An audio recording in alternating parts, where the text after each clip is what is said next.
Man, I'm seeing something right now. Lord, I just bless. I just bless Malaysia right now. Okay. Yes, Lord. Lord, I thank you for transformation and change in the nation of Malaysia. Wow. Lord, I thank you that there's an upset. There's an upset. There's an upset. There's an upset. There's a change. There's a transformation. There's an uprooting of a seat in government. A changing of the guard. A transformation. The nation of Malaysia. The nation of Malaysia will see transformation and change. Transfiguration. Transformation in a generation. Yes, Lord. Lord, I want to thank you for an uprooting of a seat of government. I want to thank you for an uprooting of a seat of government, of corruption. And Lord, I thank you for releasing justice upon that nation. I don't know if there's somebody watching me from Malaysia right now. But Lord, we want to release the power of God in the nation of Malaysia right now. Transformation and change. Transformation and change for that nation. An upset, the Lord says. An upset is coming. An upset is coming in Malaysia. An uprooting of a governmental seat. There shall be unrest, but God will bless. He will remove those that sit in the seat of corruption and release the spirit of mercy. Mercy will begin to come. I hear the Lord say for Malaysia that there's mercy. There's mercy and there's grace.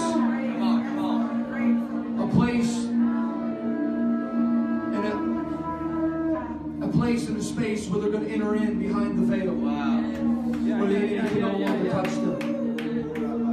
God's changing the seat of government. He's transforming it. And when some are set and their minds are set on a certain outcome, the Lord says, get ready for change. That nothing will seem to stay the same way that it's been. But something shall so swiftly turn and change and turn around. And those that sit in the seat of the scornful and those that have been in the place of judgment and mocking shall be removed by the hand and the power of the Lord. And the Lord says that I will uproot them by their roots. I will pluck them out. I will remove them. I will remove them and I will release my presence. And the power shall rest upon Malaysia. A new seat of the government.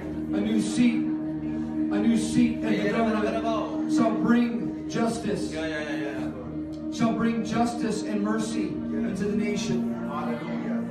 So Lord, I want to bless Malaysia. I want to bless that nation. I want to bless the government. Come on. Transformation. I see mercy for Malaysia. Come on. God's made a righteous judgment concerning the country.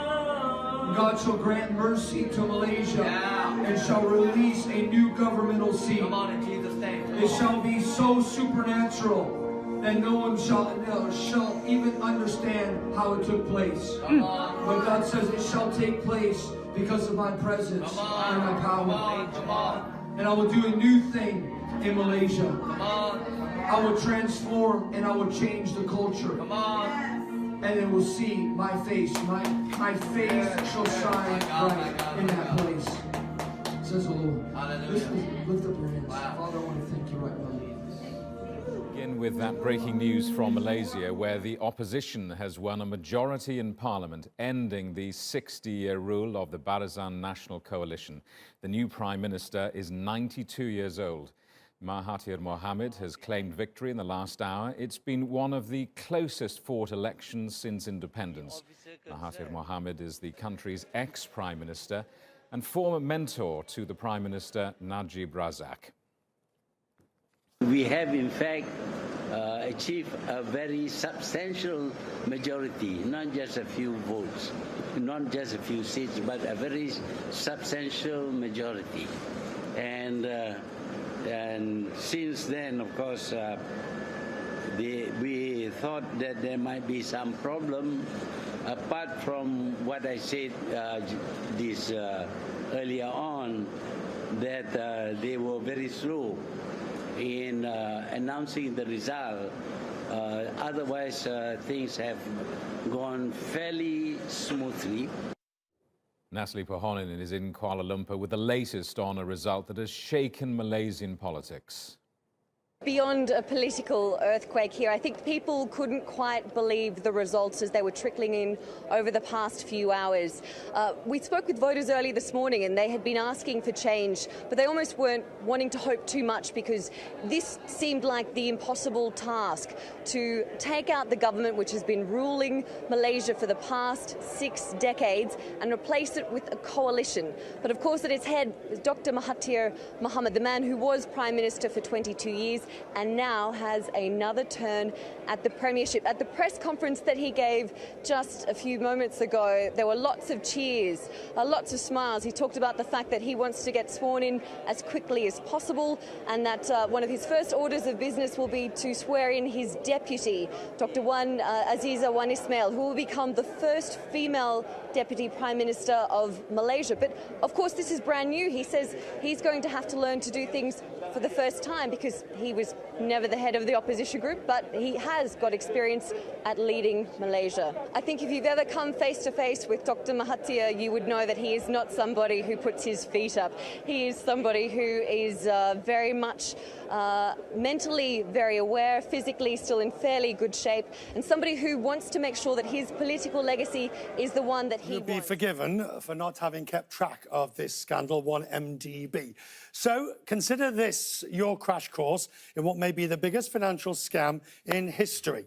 1MDB was basically Malaysia's sovereign wealth fund. And the goal here was to raise money for the nation.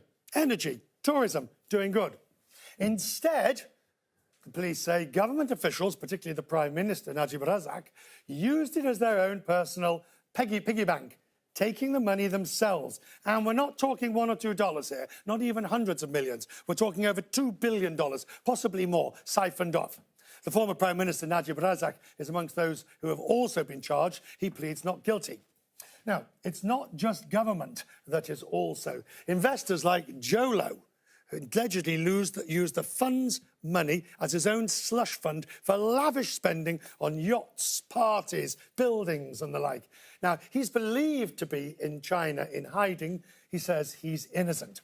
And this is when Goldman Sachs comes in, because Goldman was the bank that did the bond issuances for 1MDB. Goldman raised the money for the fund. Malaysia now says Goldman was part of the problem, ignoring the obvious that the money was going elsewhere. According to those charged, Goldman not only misled investors as to where the money was going, but also that they were part of the scheme that diverted more than $2 billion of what they raised. Goldman Sachs says the charges are misdirected. It's worth just looking at that and pondering the size and scale. Biggest heist. At least $4.5 billion stolen from Malaysia's sovereign wealth fund, 1MDB. The former Prime Minister, Najib Razak, faces almost 40 criminal charges. And the Malaysian financier, Jolo, is wanted by authorities in Malaysia, Singapore, and the United States. It's been a massive fall for Malaysia's former Prime Minister, Najib Razak. Ousted from power in May last year, he's banned from leaving the country and his family homes have been raided. Police seizing $270 million worth of cash